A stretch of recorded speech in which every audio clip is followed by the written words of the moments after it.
ঢাকা শহরে কিন্তু হার্বাল জিনিস বা প্রাকৃতিক জিনিসপত্রের দোকান খুবই কম নজরে আসে। তো আমি ওই দিন এই দোকানটা দেখে এত অবাক হয়েছি।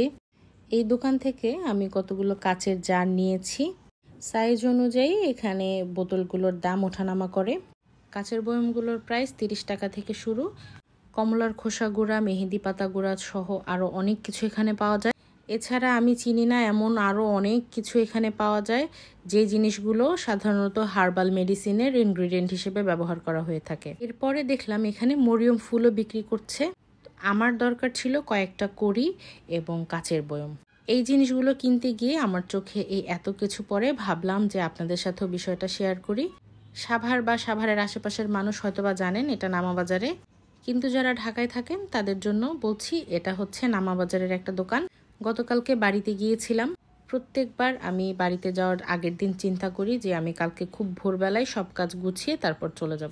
যাওয়ার সময় দেখলাম এরকম বৃষ্টি হচ্ছে, আর বৃষ্টির সময় জার্নিটা কিন্তু বেশ ভালোই লাগে। যতই তাড়াহুড়ো করি না কিসের জন্য, সকালবেলা দেরি হয়েই যায়। হয় নাস্তা বানাতে গিয়ে, অথবা নিজে রেডি হতে গিয়ে, অথবা বাচ্চাকে রেডি করতে গিয়ে দেরি হয়েই যায়। তো রাতেই ভেবে রেখেছিলাম সকালবেলা নাস্তা একেবারে শর্টকাট করব, ভাত ভাজবো। তাই রাতের বেলায় একটু বেশি করে ভাত রান্না করেছিলাম। আমার ভাত ভাজাটাই আমি আপনাদের সাথে শেয়ার করছি। ফ্রাই প্যানে পেঁয়াজ কুচি, কাঁচামরিচ কুচি দিয়ে আমি সেটা ভেজে নিয়েছি। হালকা লাল হওয়ার পরে আমি সেখানে 2টো ডিম ভেঙে দিয়েছি। ডিমটাও একটু ঝুরি ভাজা করে নিলাম। আর আগেই আমি ভাতটা হলুদ এবং লবণ এই 2টো জিনিস দিয়ে মাখিয়ে রেখেছিলাম।